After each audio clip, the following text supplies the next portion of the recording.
네, 시장의 큰 그림을 그려보는 시간입니다. 오늘 이 시간은 NH투자증권의 김영환 투자전략연구원과 함께합니다. 어서 오세요. 네, 안녕하세요. 네, 일단은 미국에서 경제 지표가 또 발표가 됐죠. 소매 판매도 예상치를 상회를 하면서 미국 증시가 또 하락으로 반응을 했습니다. 미국의 인플레이션 추이, 이제는 또 어떻게 판단을 해야 될까요? 이제 소매 판매 그리고 소비자 물가, 생산자 물가가 네. 잇따라 쭉 나오면서 공통적으로 보여줬던 거는 강한 수요와 강한 물가라고 요약할 수 있을 것 같습니다.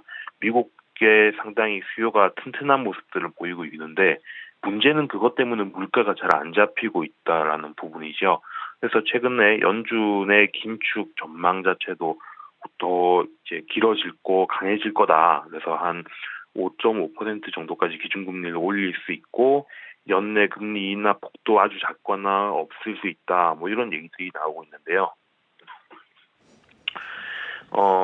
여기에 대해서 주식시장의 해석이 조금 엇갈리는 것 같아요. 한편에서는 연준의 긴축에 대한 걱정을 많이 하면서 이건 하락률이다라고 생각하는 분들이 있고요. 또 다른 한편으로는 오히려 강한 수요를 생각하면은 요즘 얘기하는 노랜딩, 그러니까 아예 경기 침체에 안 빠지고 이번 사이클이 지나갈 수 있지 않겠느냐 이런 해석도 있고요. 미국 내에서도 이렇게 엇갈리는 해석이 있다 보니까 소비자 물가 발표되고 소매 판매 발표되고 그리고 생산자 물가 발표되는 날마다 변동성이 그냥 크고 뚜렷하게 어느 한 방향으로 쭉 뺀다던가 이렇게 반응을 보이고 있지는 않은 것 같아요. 그래서 저희는 지금은 아직까지 여러 가지 해석이 가능한 구간이고 그러면 변동성만 크지 방향성이 안 잡힐 것 같다 이렇게 생각을 하고 있고요. 이제 반면에 이제 조금 더 추가적인 데이터들을 확인하는 것들이 중요할지는 관망 심리가 좀 나타나는 상황 아닌가 이런 생각이 듭니다. 네, 그렇군요. 소비자 물가지수에 이어서 소매 판매, 생산자 물가지수까지 연이어서 발표가 됐는데 일단은 변동성이 확대가 될 것이다라고 말씀해 주셨어요. 오늘 또 달러화에 대한 원화 환율이 8.8원이나 이 시각 현재 급등을 하고 있는데 시장은 또 낙폭을 줄여나가고 있어요. 국내 증시는 어떻게 보십니까? 환율 측면에서는 사실 앞서 말씀드렸던 두 가지 해석, 그러니까 연준의 긴축에 대한 걱정을 하는 네. 부분이랑 그리고 미국의 경기가 괜찮다라는 부분이 양쪽 다 달러 강세 요인으로 작용을 합니다. 왜냐하면은 미국 경제가 여타 다른 경제권에 비해서 많이 좋으면 달러 강세가 되고 당연히 그리고 여타 다른 국가들의 금리보다 연준의 금리가 더 높은 수준이 되면은 그것도 달러 강세 요인이 되니까 문제는 이제 달러 강세인데 한국 입장에서는 달러 강세면은 부정적이죠. 그래서 미국 시장이 전체가 막 다 끌어내려지는 것보다는 낫겠지만은 조금 더 미국에 비해서는 한국이 부담을 가지고 있는 부분이 맞고요. 다만 이 낙폭을 축소해가는 부분은 중국이랑도 관련이 되는 것 같습니다.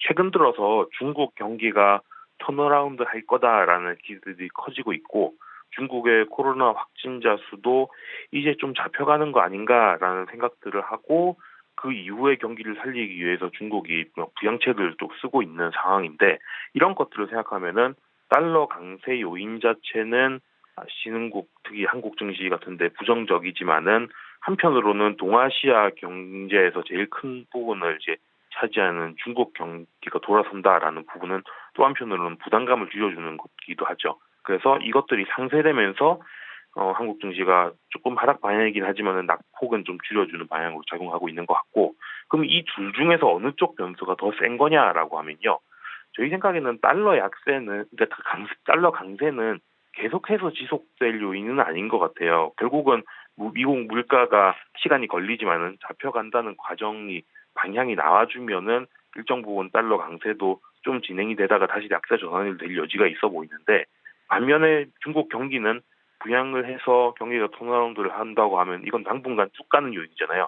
그러면 이 둘 중에서 좀 더 큰 힘을 받는 부분은 아마 중국의 턴어라운드 부분일 거고 그렇게 생각한다면 한국은 빠지면 사야 되는 상황이 되는 거죠. 네, 빠지면 사야 된다. 그리고 최근에 행중주의 펀드와 관련해서 이슈가 상당히 뉴스로 많이 들리고 있는 상황입니다. 금융주에 대한 의견이 그랬고 개별 종목단에서도 목소리가 나오고 있는 상황인데 이럴 때 개인 투자자 입장에서는 어떻게 반응을 해야 되는 건가요? 일단 분명히 지배구조 이슈라는 거는 코리아 디스카운트의 중요한 요인 중에 하나였고요. 네. 그동안 이제 사내에 유보돼 있는 자금들이 주주들의 이익을 위해 쓰이는 것보다는 일단 유보해놓고 대주주들이 필요할 때 쓰는 방식으로 작용을 했었으니까 그런 것들을 개선하겠다라는 행동주의 펀드들의 움직임은 당연히 긍정적으로 작용할 거고요.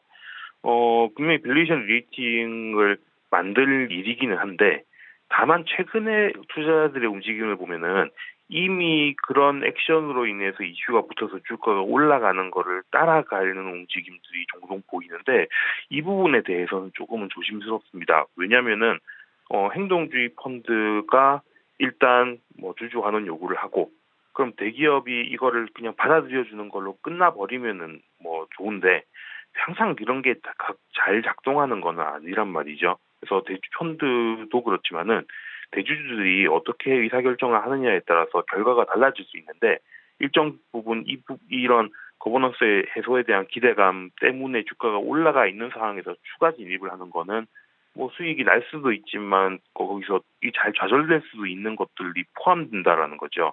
그렇게 보면은 분명히 이런 움직임 자체에는 관심을 가질 필요는 있는데 급등한 주식을 따라가는 것보다는 오히려 이런 행동주의 펀드들이 보유하고 관심 있게 지켜보고 있는 종목들이 뭐냐 이거를 좀 먼저 관심을 가지고 그걸 따라다니자 이런 생각이 들고요.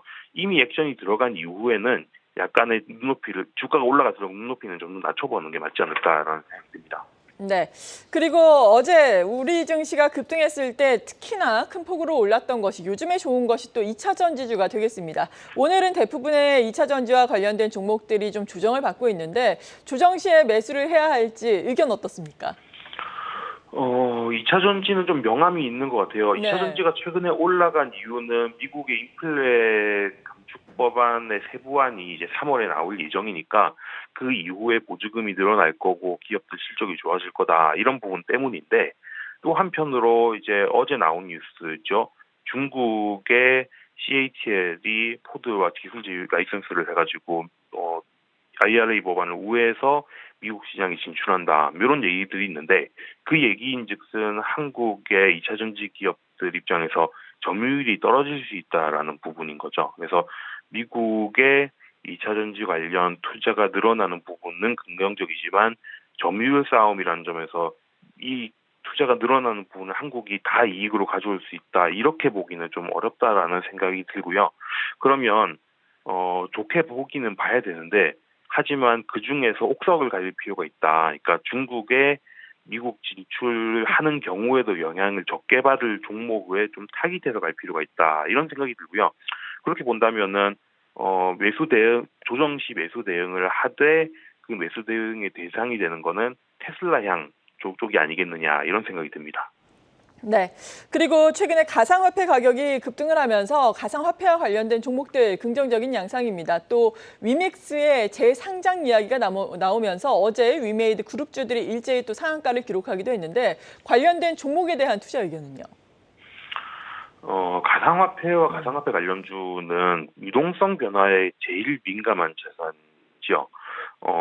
왜냐면은 여기서 자체적으로 발생하는 실질 수익이 있지는 않은데 가격 변화는 크기 때문인 건데 최근 가상자산 가격이 급등을 하는 시기에 맞물렸던 걸 생각하면은 이때가 미국 연준이 이제 한 3월 정도면은 금리 인상을 끝낼 거다. 그래서 거의 미국 기준금리가 최종금리 수준에 다 왔다. 이런 기대.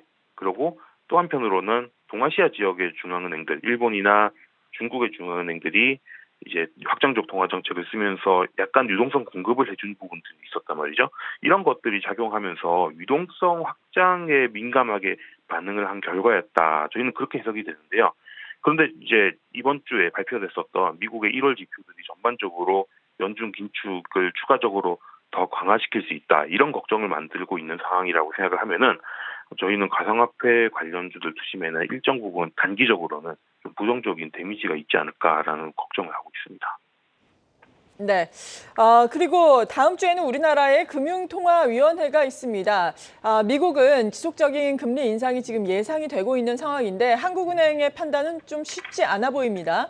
다음 주 금통위 어떻게 예상을 하시는지 그리고 다음 주 주식시장 투자 전략은요?